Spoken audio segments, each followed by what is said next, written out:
ये जुड़ेंगी। इसलिए मैंने चैप्टर का क्या नाम दे दिया, विश्व के कृषि प्रतिरूप, विश्व के कृषि प्रतिरूप। और बच्चे याद रखिए ये बहुत इंपॉर्टेंट चैप्टर है, आपको यहां से क्वेश्चन हमेशा मिलते हैं और हमें नहीं पता, इस वजह से हमारे क्वेश्चन क्या हो जाते हैं, हम लैग कर जाते हैं। पर हम ये गलती नहीं करेंगे, विश्व के कृषि प्रतिरूप को हम बहुत अच्छे से कवर करेंगे ताकि यहाँ पर हमें किसी तरीके की कोई भी परेशानी का सामना करना न पड़े। तो चलिए बच्चे, पहले कृषि प्रतिरूप को समझने से पहले मैं आपको कुछ बता दूं। देखिए, कहते हैं कि जब मानव सभ्यता का इतिहास जन्म ले रहा था तो सबसे पहले पाषाण काल था। पहले क्या था, पाषाण काल था। तो बच्चे, पाषाण का मतलब होता है पत्थर। आज अगर मानव को देखा जाए कि क्या वो अलग अलग तरह के हथियार औजारों का प्रयोग नहीं करते, निश्चित करते हैं, पर वो धातु की होती है, मेटल की होती है। आज हम पत्थरों का प्रयोग नहीं करते।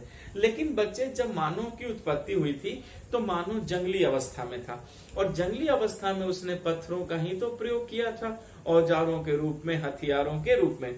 लेकिन जैसे जैसे सभ्यता आगे बढ़ी, वक्त आगे बढ़ा, मनुष्य के मस्तिष्क का भी तो विकास हुआ और जब विकास हुआ तो मनुष्य के जो पत्थर के औजार थे वो सुंदर रूप लेने लगे, वो छोटे होने लगे, इजी टू कैरी हो गए, इजी टू हैंडल हो गए और इजी टू फंक्शन भी हो गए।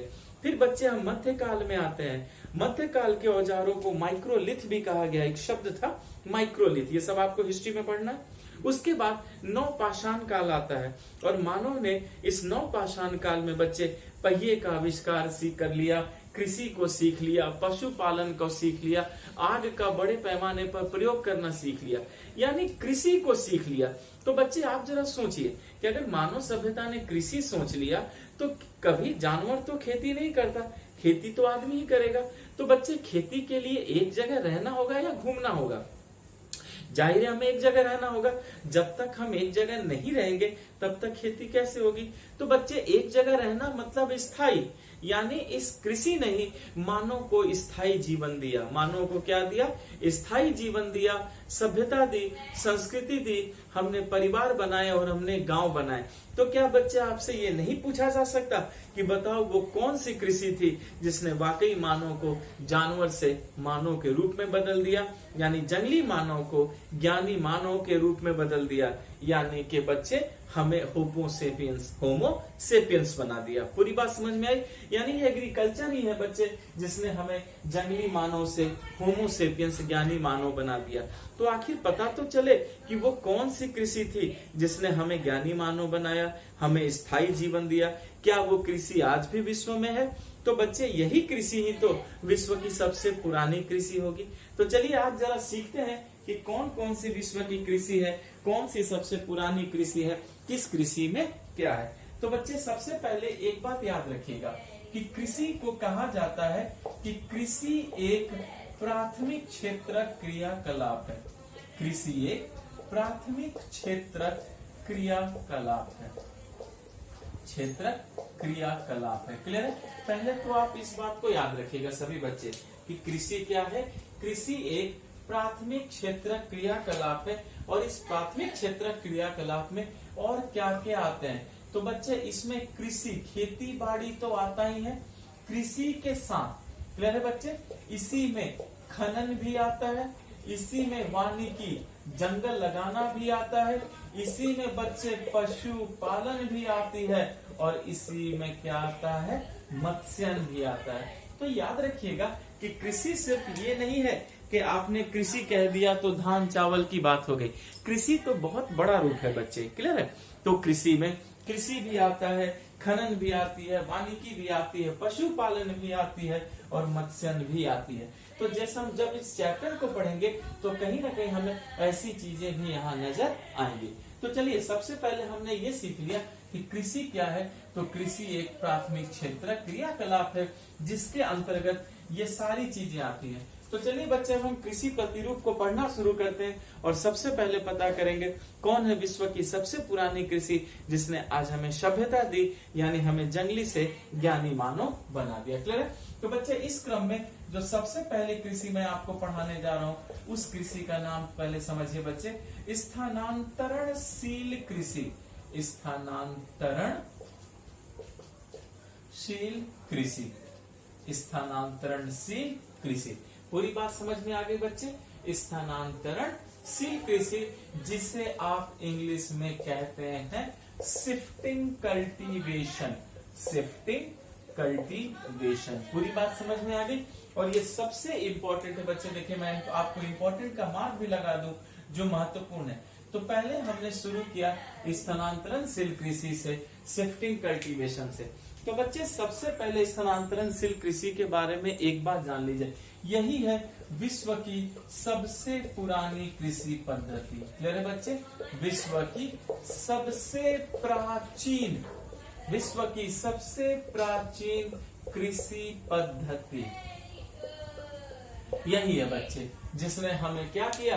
जंगली से ज्ञानी मानव बना दिया। यानी यही है विश्व की सबसे प्राचीन कृषि पद्धति बच्चे। और इसने ही हमें क्या किया? स्थायी जीवन की शुरुआत दी। इसी कृषि ने क्या किया? स्थायी जीवन की हमें शुरुआत दी। क्लियर हो गया?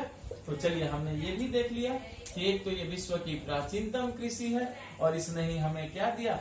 स्थायी जीवन की शुरुआत भी की। और बच्चे याद रखिएगा, इसी कृषि को बुशफेलो कृषि भी कहते हैं।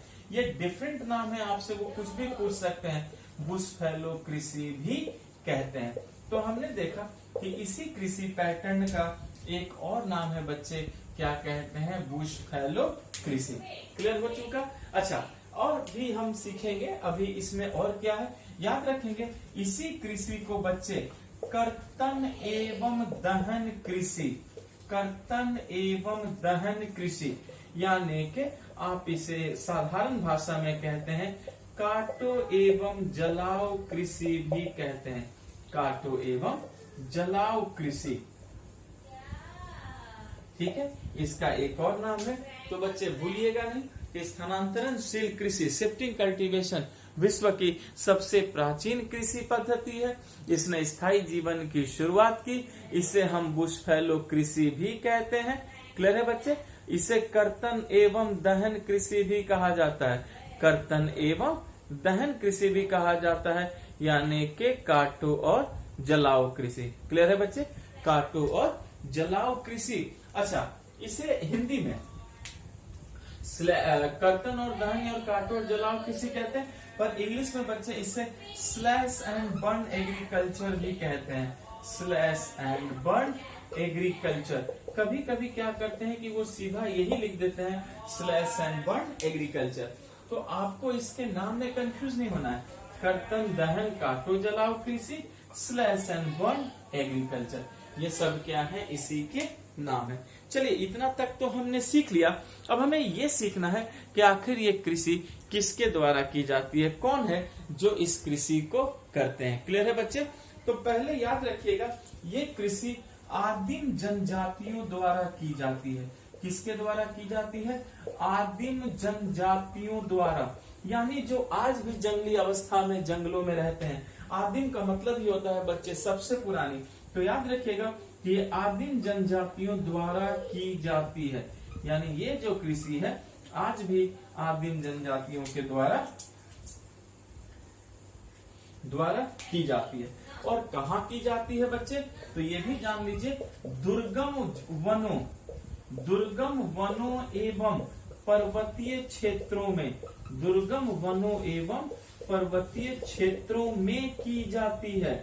ये सारे लाइंस बहुत इंपॉर्टेंट है, आपको सारी बात याद होनी चाहिए। यानी ये आदिम जनजातियों द्वारा की जाती है, दुर्गम वन और पर्वतीय क्षेत्रों में की जाती है। बच्चे दुर्गम वन और क्षेत्र कहने का, पर्वतीय क्षेत्र कहने का मतलब है जहां आम आदमी का एक्सेस नहीं हो पाता, आम लोग नहीं जा पाते बच्चे, उसी को ही हम क्या कहते हैं? दुर्गम पर्वतीय क्षेत्र कहते हैं, या उसी को हम क्या कहेंगे? दुर्गम वन और पर्वतीय क्षेत्र कहेंगे। क्लियर है? अच्छा, कैसे क्षेत्रों में की जाती है? तो याद रखना है कि ये उष्ण उपोष्ण कटिबंधीय भागों में की जाती है, उष्ण उपोष्ण कटिबंधीय भागों में की जाती है, भागों में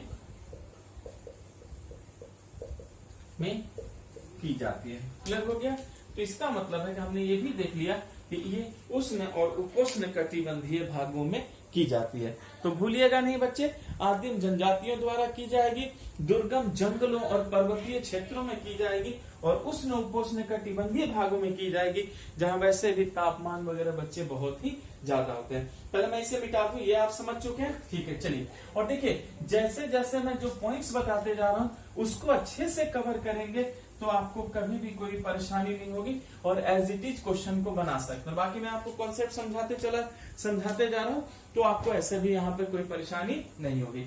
अच्छा, फिर याद रखेंगे बच्चे कि इनके जो उपकरण होते हैं वो क्या होते हैं, परंपरागत तकनीक होती है, ठीक है। और परंपरागत तकनीक का मतलब कैसी तकनीक, आदिम तकनीक होती है बच्चे, आदिम तकनीक होती है, और इनके उपकरण भी क्या होते हैं, आदिम उपकरण होते हैं। यानी कि एक तो इनकी तकनीक भी बहुत पुरानी है, आदिम प्रकार की तकनीक है, इनके उपकरण भी आदिम होते हैं, यानी उसी पुराने प्रकार के होते हैं। क्लियर है। अच्छा, फिर याद रखेंगे इसमें बचत वाला उत्पादन नहीं होता, मतलब उतना ही उत्पादन होता है जितना आप खा सके।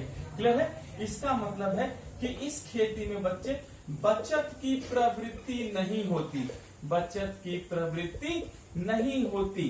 अगर बचत की प्रवृत्ति नहीं होती, इसीलिए बच्चे ये कैसी कृषि है, ये भरण पोषण कृषि है, भरण पोषण कृषि है। तो देखिए सबसे पहले समझिए कि भरण पोषण कृषि का मतलब क्या होता है।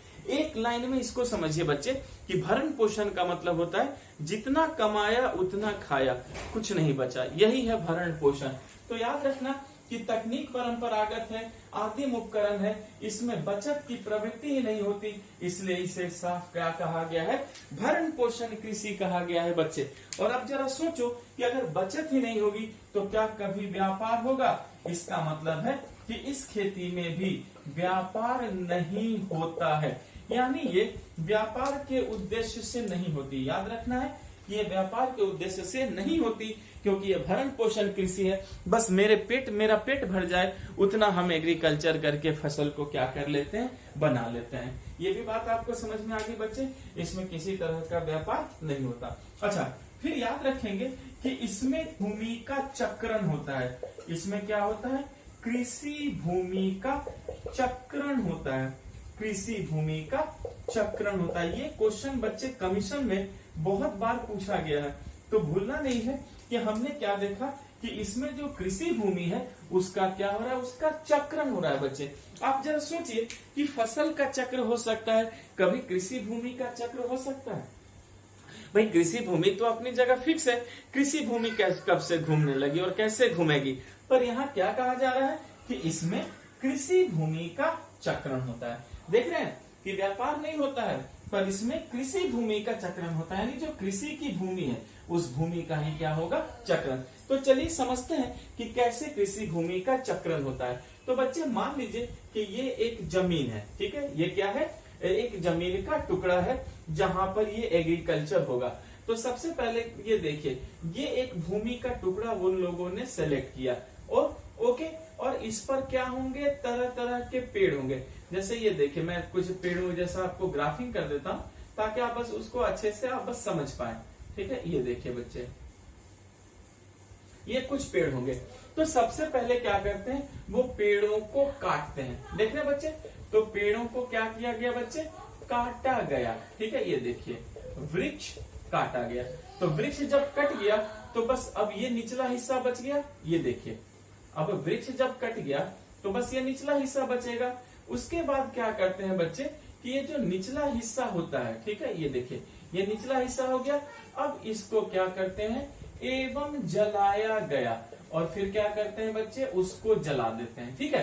तो पहले उस हिस्से से वो पेड़ों को काटते हैं, जंगल साफ कर लेते हैं, और जंगल साफ करने के बाद क्या करते हैं, उसे काट देते हैं, ठीक है। बच्चे काटने के बाद क्या करते हैं, जला देते हैं, और जलाते हैं और उसकी राख को इसी जमीन में क्या करते हैं, छोड़ देते हैं, ठीक है। तो इसी को कहा गया काटो और जलाओ। देखने बच्चे, यही है काटो और जलाओ स्लैश एंड बर्न। और क्या हुआ कि राख को जमीन में मिला दिया, राख क्या हो गया बच्चे, जमीन में डाल दिया, और ये खेती करने लगे। लेकिन आप ही सोचिए, तकनीकी परंपरागत मशीन नहीं है इनके पास, उर्वरक फर्टिलाइजर नहीं है, कुछ समय बाद ये जमीन क्या हो जाती है बच्चे, कुछ समय बाद जमीन पड़ती हो जाती है, बंजर हो जाती है। इस बात को भी याद रखना है कि कुछ समय बाद बंजर हो जाएगी, कुछ समय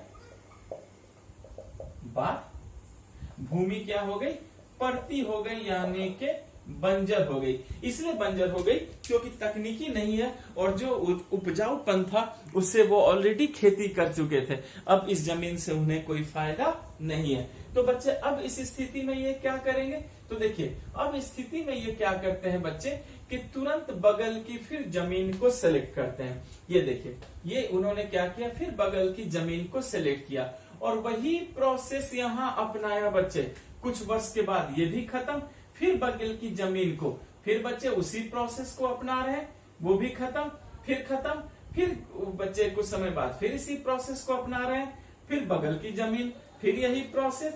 इसी तरह करते करते बच्चे ये क्या करते हैं कि दोबारा उसी जमीन पर चले आते हैं। देख रहे हैं, दोबारा उसी जमीन पर चले आते हैं जहां इन्होंने खेती का क्या किया था, प्रारंभ किया था। और इस तरह आप देख सकते हैं कि कृषि भूमि का क्या हो रहा है, चक्रण हो रहा है। और बच्चे इस तरह से कृषि भूमि का चक्रण हो रहा है और ये आराम से अपनी खेती कर लेते हैं और अपना जीवन यापन कर लेते हैं। इसलिए याद रखिएगा, यही कृषि भूमि का चक्रण है और ये विश्व का सबसे पुरानी कृषि है जिन्हें हमने सभ्यता दी।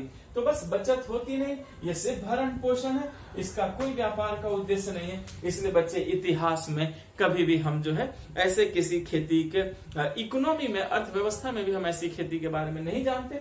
क्यों?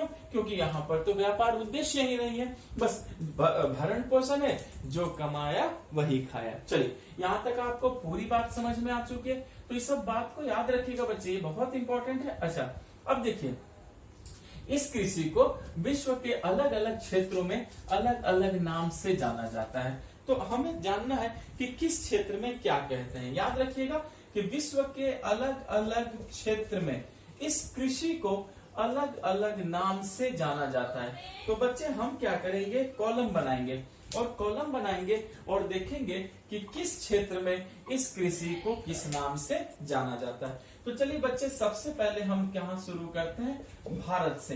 तो भारत में भी कहाँ बच्चे, पहले हम भारत के उत्तर पूर्वी भाग में जाएंगे और उत्तर पूर्वी भाग में ही इसी कृषि को क्या कहा गया है बच्चे, झूम कृषि कहा गया है। क्या कहा गया, झूम कृषि कहा गया है। लेकिन भारत का एक राज्य है बच्चे, राजस्थान।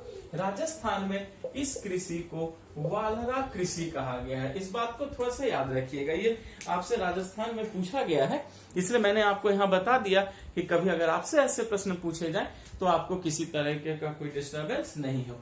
तो भारत में उत्तर पूर्वी अगर भारत की बात की जाए तो वहां झूम कृषि कहते हैं। राजस्थान में इसी कृषि को क्या कहा गया है बच्चे, वालरा कहा गया है। ठीक है, चलिए फिर आगे बढ़ते हैं बच्चे। उसी तरह भारत के दक्षिण में एक देश है श्रीलंका। श्रीलंका में इस कृषि को क्या कहते हैं, चेना कृषि कहते हैं। क्या कहते हैं, चेना। ठीक, फिर बच्चे फिर है क्या, फिलीपींस। फिर क्या है, फिलीपींस। फिलीपींस में इस कृषि को क्या कहते हैं, वहां कहते हैं चेन गिन। ठीक है, फिर आते हैं हम थाईलैंड। थाईलैंड के लोग क्या कहते हैं, थाईलैंड इस कृषि को कहते हैं तमराई। क्लियर है बच्चे। अच्छा, थाईलैंड। फिर हम आते हैं इंडोनेशिया। इंडोनेशिया में इस कृषि को कहा जाता है हुमा। ठीक है, फिर हम आते हैं मलेशिया। मलेशिया में इस कृषि को क्या कहा जाता है, तो मलेशिया के लोग बच्चे इस कृषि को कहते हैं लदांग। भूलेंगे नहीं कि मलेशिया के लोग इसी कृषि को क्या कहते हैं, लदांग कहते हैं। और ये बहुत महत्वपूर्ण है, जनरली पूछ देते हैं लदांग कृषि के बारे में। तो चलिए फिर से देखिए, भारत के उत्तर पूर्वी भारत में झूम कृषि, राजस्थान में इसी कृषि को वालरा कहते हैं, श्रीलंका में चेना, फिलीपींस में चेनगिन, थाईलैंड में तमराई, इंडोनेशिया में हुमा और मलेशिया में हम क्या कहते हैं, लदांग कहते हैं। अगर इस क्षेत्र से बच्चे अगर आप बाहर निकले तो ये मध्य अफ्रीका में भी की जाती है। मध्य अफ्रीका में भी की जाती है और मध्य अफ्रीका में इसी कृषि को मसोले कृषि कहते हैं। वो लोग क्या कहते हैं बच्चे, मसोले कृषि कहते हैं। तो हमने देखा कि मध्य अफ्रीका में इसी कृषि का क्या नाम है, मसोले कृषि कहते हैं। आई रिपीट, मैं फिर से आपको बता दूं कि भारत में झूम कृषि, देख रहे हैं साफ बच्चे, तो इस लिस्ट को भूलिएगा नहीं, ये बहुत इंपॉर्टेंट है। मैं अभी और भी कुछ बताऊंगा आपको, फिर से बता दूं। भारत में झूम, राजस्थान में वाला, श्रीलंका में चेना, फिलीपींस में चेंगिन, थाईलैंड में तमराई, इंडोनेशिया में हुमा, मलेशिया में लदान और मध्य अफ्रीका में हम क्या कहते हैं, इसको मसोले कहते हैं। चलिए फिर हम आगे चलते हैं और एरिया में क्या कहते हैं, ताकि यहाँ हमें सारा बात बच्चे एकदम क्लियर होना चाहिए, हमें यहाँ किसी तरह की कोई परेशानी नहीं हो। उसी तरह बच्चे फिर हम आते हैं ब्राजील। क्लियर है? ब्राजील जो है बच्चे, ब्राजील अपने देश में इसे कहता है रोका। क्या कहता है? रोका। याद रखिएगा, ब्राजील में रोका कहा जाता है। फिर हम आते हैं वेनेजुएला। वेनेजुएला, क्लियर है? वेनेजुएला में इसे क्या कहते हैं, तो वेनेजुएला के लोग इसे कहते हैं पोन को। उसी तरह बच्चे मध्य अमेरिका, मध्य अमेरिका एवं मैक्सिको, अमेरिका एवं मैक्सिको। अब प्रश्न है कि मध्य अमेरिका और मैक्सिको के लोग इसे क्या कहते हैं, तो बच्चे मध्य अमेरिका और मैक्सिको के लोग इसे मिल्पा कहते हैं। क्या कहते हैं? मिल्पा कहते हैं। क्लियर हो गया? तो ये पूरी लिस्ट आपको याद रखनी है बच्चे, यहाँ से हमेशा सवाल आता है। तो मैंने आपको पूरी स्थानांतरणशील कृषि के बारे में बता दिया कि ब्राजील में रोका, वेनेजुएला में कोनको, मध्य अमेरिका एवं मैक्सिको में इसे ही क्या कहा गया है, मिल्पा कहा गया है। तो यही है बच्चे विश्व का प्राचीनतम कृषि प्रतिरूप, जिसने मानव को सभ्यता दी।